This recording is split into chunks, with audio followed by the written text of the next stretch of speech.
Someone pressed a button. On the morning of November 3rd, 2002, a man was driving through the Marib province of Yemen. He was in a vehicle with 5 other men. The road was empty.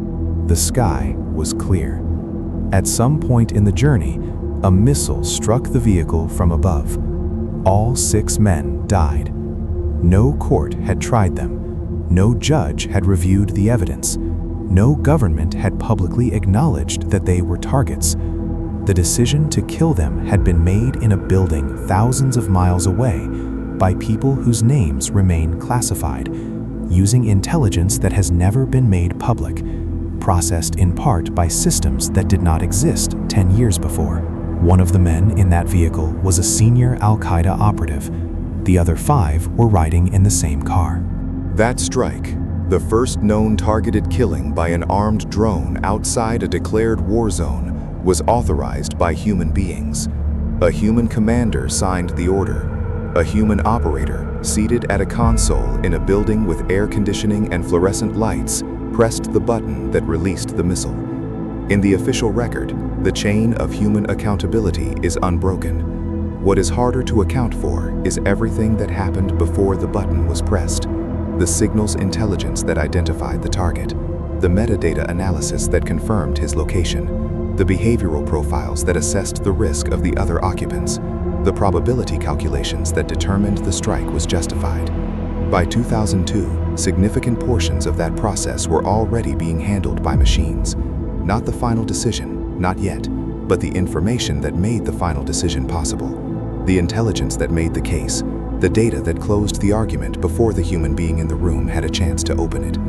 This documentary is about what happened next, about how the United States, in a series of decisions that were each individually defensible, and which together constitute something that has not yet been given an adequate name, built a military apparatus in which machines now play a role in determining who lives and who dies, that no democratic institution has formally authorized, no court has reviewed, and no treaty governs.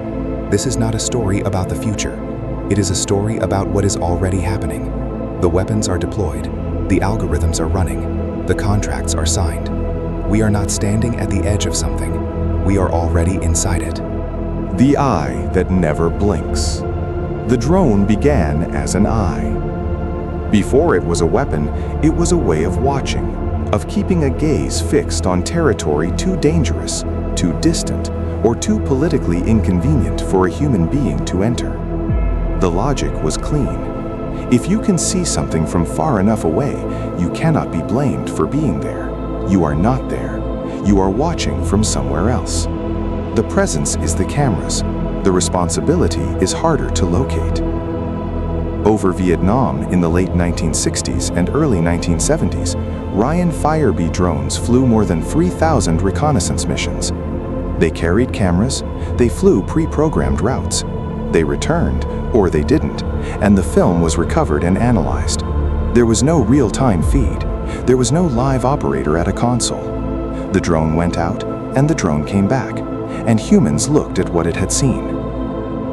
What the Firebee introduced, and what every subsequent generation of American military technology extended, was a certain kind of distance. Not just physical distance, though that mattered, a more fundamental distance. The distance between the act and its consequences, between the one who makes the decision and the place where the decision lands. That distance grew steadily across the following decades. In the 1980s, DARPA's Strategic Computing Initiative invested $600 million in artificial intelligence for military applications, autonomous vehicles, pilot assistance systems, battle management software. The money produced advances that were significant and largely invisible to the public. The computers were learning to see. They were learning to process sensor data and extract meaningful patterns. They were learning, in the narrow and precise technical sense, to make judgments. By the time the Predator drone was deployed over the Balkans in the mid-1990s, the technology had reached a threshold that changed everything. For the first time, a remotely piloted aircraft was streaming live video, not film to be recovered later, but a continuous feed in real time to analysts sitting in a room on another continent. The world on the other side of the camera was immediate, present. The decision to act, if one could act, would not be separated from the moment of observation by hours or days of processing. It would be simultaneous. It took less than 5 years from that capability becoming available to it being used to kill. After September 11th, the drone program expanded at a pace that makes the word expansion sound inadequate. Between 2001 and 2016, the United States conducted an estimated 542 drone strikes across Pakistan, Yemen, Somalia, and Libya.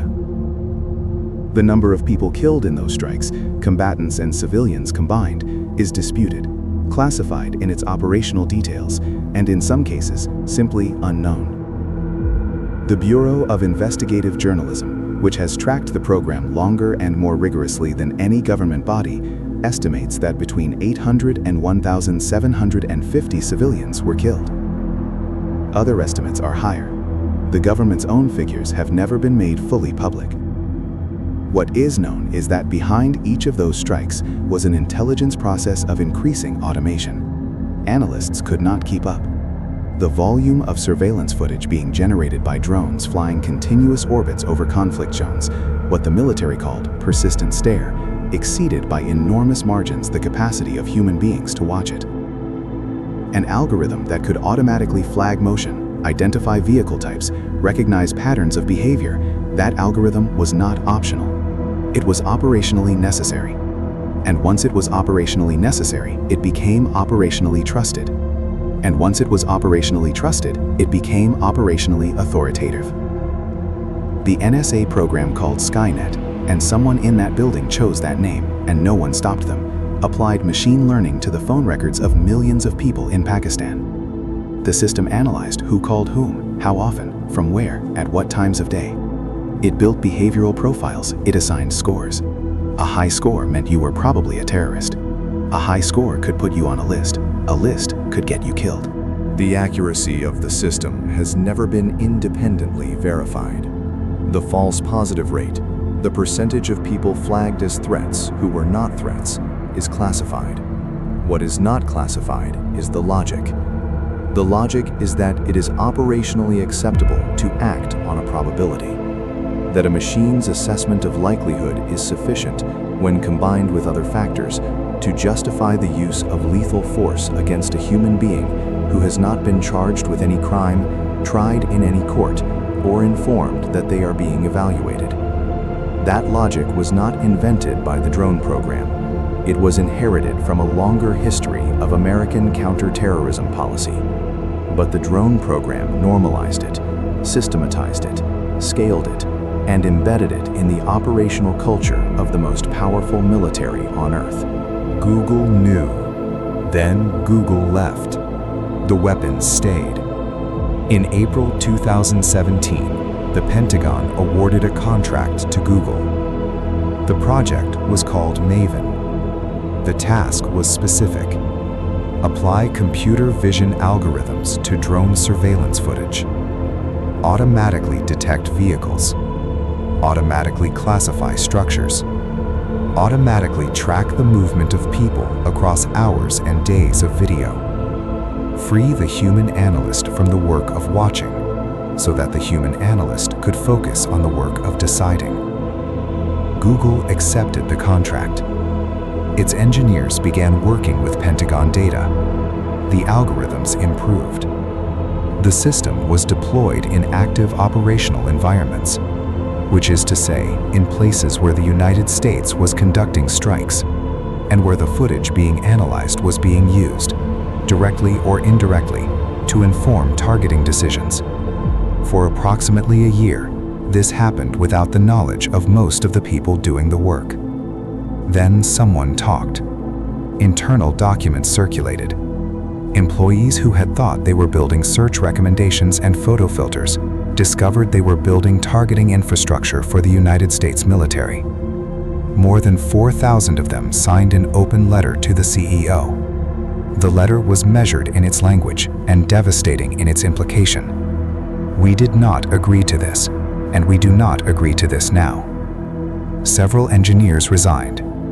the public pressure was sufficient that Google declined to renew the contract when it expired in 2019. The weapons stayed. The contract passed to Palantir, a company that had been founded in 2003 with money from the CIA's venture capital arm, and whose entire identity was built around the proposition that large-scale data analysis for government and military clients was not a moral complication, but a calling. Palantir did not have a revolt. Palantir did not circulate open letters. Palantir had been doing this work in one form or another since before Maven existed. For Palantir, Maven was not a departure from its values. It was a confirmation of them. What the Google episode revealed was a fissure in the American technology industry that has never closed. On one side, engineers and researchers who believe that the tools they build are morally neutral, or that their neutrality can be maintained by declining certain contracts. On the other side, a military and intelligence apparatus that understands with perfect clarity that the tools are not neutral, that the same machine learning systems that power a search engine or a music recommendation algorithm are precisely the tools needed to process battlefield surveillance footage and identify targets at machine speed. The technology is identical. The application is a matter of who holds the contract. And the contracts continued, not just with Palantir, with Anduril, a defense technology company founded explicitly to bring Silicon Valley engineering culture to weapons development, with Shield AI, which builds autonomous fighter pilot software, with Scale AI, which processes and labels the training data that underlies military machine learning systems, with dozens of smaller firms building the component technologies, the sensor fusion systems, the edge computing hardware, the autonomous navigation algorithms, that together constitute what the Pentagon calls the AI-enabled kill chain. In 2018, the Department of Defense published its first formal AI strategy. The document was notable for its emotional register as much as for its content. There was no hesitation in it, no acknowledgment of complexity, no engagement with the possibility that automating lethal decision-making might require a kind of moral scrutiny that a strategy document was not designed to provide. The document named China and Russia as competitors in an AI arms race. It framed the outcome of that race as binary, lead or fall behind. It set the course that every subsequent administration has followed. The National Security Commission on Artificial Intelligence, reporting to Congress in 2021, went further. It explicitly recommended against any international agreement restricting autonomous weapons.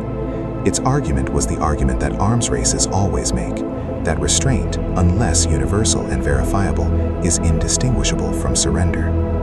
The commission was chaired by Eric Schmidt, the former chief executive of Google. He did not address the irony. 20 seconds. In 2024, an Israeli publication called Plus 972 magazine published a report that should have stopped the world. It reported that the Israeli Defense Forces, during operations in Gaza, had deployed an AI system called Lavender, built on intelligence frameworks and data supplied in significant part by the United States to generate targeting lists. The system had flagged up to 37,000 individuals as potential military targets. Human review of each flagged individual was, according to the report, allocated approximately 20 seconds. 20 seconds. To understand what 20 seconds means, consider what it does not include. It does not include time to read a file. It does not include time to assess the quality of the underlying intelligence. It does not include time to consider whether the algorithm that produced the recommendation was trained on data that was accurate, or current, or free from the kinds of systematic errors that machine learning systems routinely produce when deployed in complex, rapidly changing environments. It does not include time to ask whether the person on the list is actually the person described, or whether they have been misidentified by a system that cannot tell the difference between a man who makes phone calls at the same times as a military commander and a man who simply shares a building with one. 20 seconds is time to look at a name, to confirm that a name is on a list, to authorize the strike that the list recommends. The decision is human in the narrowest possible sense. A human being is present at the moment of authorization. The decision is not human in any sense that the word has historically implied. It is a signature on a document you have not read. authorizing an action recommended by a system you did not build, cannot fully audit, and are not in a position to override in the 19 seconds you have left. American officials did not confirm the details of the Lavender report. They acknowledged in general terms that the United States had provided targeting data and analytical tools to Israel. They said nothing that addressed the specific question the report raised, which was not a question about this conflict or this system, but about something more fundamental. At what level of human involvement does a decision to kill a human being remain a human decision? Is the presence of a human being in the room sufficient? Is 20 seconds sufficient? Is the ability to say no, theoretically, in principle, at the cost of disrupting an operational tempo that the entire system is designed to sustain, sufficient? These are not rhetorical questions. They are legal questions.